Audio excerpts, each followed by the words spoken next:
Long way of saying your gas prices are going up. Here now to weigh in, Daniel Turner, Power of the Future Executive Director, and Scott Martin, Kingsview Wealth Management Chief Investment Officer and a Fox Business contributor. Welcome to you both. Daniel, I will start with you. I think Americans are well aware of the fact that what's going on in Ukraine is going to raise prices on many things, on fuel, what they're putting in their gas, how they're heating their homes. But I think they're also waking up to the reality that a lot of that doesn't have to do just with global affairs. It has to do with what's happening at home right now.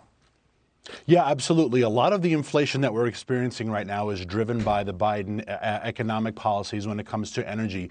We have a huge supply problem in this country, and that's because people like Deb Haaland, the Secretary of the Interior, has prohibited oil and gas leases on federal land. We have fracking bans on federal land. We have stopped leasing in the Gulf of Mexico. We've shut down pipelines. And so as our supply is dwindling, prices have gone through the roof naturally, and we're turning to OPEC, plus we're turning to other countries to produce.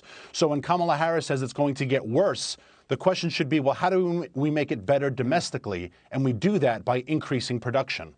Scott, when you talk about the cost, it's not just the direct cost of what you pay at the pump or what you pay in your heating bill, but it also is all the indirect cost. To get products around this country requires fuel. Talk a little bit about the larger economic impact, not just the immediate cost when you put gas in your car, but all of the factors that go into either helping this economy grow faster or slowing this economy way down. Yeah, it goes just into about everything, Brian. And I'll tell you what else it does. It affects the consumer confidence levels, too, because you're right. If they're spending more money at the pump, that's less money they have to spend at the stores, on their kids, et cetera. And that actually slows down consumer confidence, too, which then slows down economic growth. The other thing, too, if you think about it, we're just now getting ready, or at least hoping for at least some of the unkinking of the supply chain. So you're going to have oil prices potentially spiking on the back of what could be a supply chain workout here. That's exactly why I think stocks have taken this so hard so far, because they see what's coming down the road.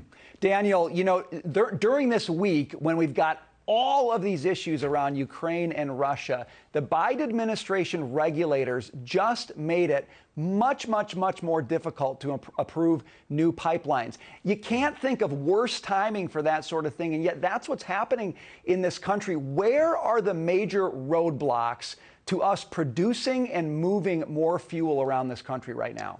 Yeah, and what they have done with the Federal Energy Regulatory Commission, FERC, by politicizing it and having climate change be the deciding factors in infrastructure projects, it's very similar to what the new Fed nominees are trying to do by politicizing the Fed and bringing climate change into all of their economic regulatory decisions. And so, yeah, this is going to really start to affect the economy more and more. As we make it hard to produce this product, the prices are going to get passed down to consumers. Everything in this country is grown, transported, manufactured. It all needs energy. And cheap energy is a cheap and better and inexpensive life. And the Biden administration is punishing the very people they claim to care about. The poor, the middle class, they're the ones who suffer. Scott, let's talk about this consumer sentiment thing a little bit, because everyone's pointing to inflation and they're worried about price levels, but very few people are actually talking about economic growth. We've got a word from the 70s we hate called stagflation. It requires inflation and it requires a slowing economy.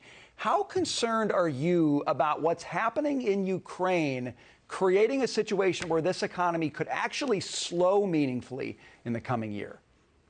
Pretty concerned, Brian, especially if that spreads from Ukraine to Europe and the rest of the continent. I'll tell you what else, too, to think about is you've got the stagflation concerns, and then you've got a Federal Reserve that's got at least, 3 to 4, maybe 5 rate hikes in front of it for the rest of the year, too. So you've got the Fed hiking rates, which is obviously destimulative. You've got stagflation, which is not good. And then you have the consumer confidence levels possibly dropping with oil prices going up. So those three things together are going to definitely slow economic growth. We had a great print, obviously, last reading. But with this quarter, the quarter going forward, you're looking at maybe 2-3% back to average trend. That's not a good place to start if you're looking at high oil prices and stagflation come down the pipe. It feels like a perfect storm situation. Daniel, I think the key to dealing with it is going to be energy. One of the most problematic diversions you have is between what Europe needs in terms of its energy situation and what it set itself up for. It is entirely dependent, or at least a large extent dependent on Russia.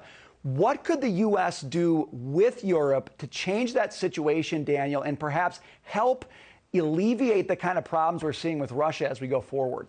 We should be exporting oil and gas to our European allies, and we should be doing it on a greater scale if we were producing more of it at home. Instead, we have an administration that is favoring this Nord Stream 2 pipeline, and there are NATO dollars that are going to be used to finance it and buy this product from Russia. And what does Vladimir Putin do with the surplus wealth? He builds his army and invade Ukraine, and that's the reality. So the best thing to do would be get our European allies a supply of energy they need, a reliable, inexpensive American fossil fuels. We get the jobs, we get the tax revenue, and we build that alliance with them and let Vladimir Putin's product stay, quote unquote, metaphorically on the shelf. And no one buys his product. But again, this administration, if Putin himself designed a foreign and economic policies that would favor him, he couldn't have. What Biden is doing is the best Putin foreign and energy policy possible. And in fact, we know that Vladimir Putin has encouraged exactly the kinds of policies that we're seeing in Europe and the United States. This is his dream scenario. It's in our hands to reverse it.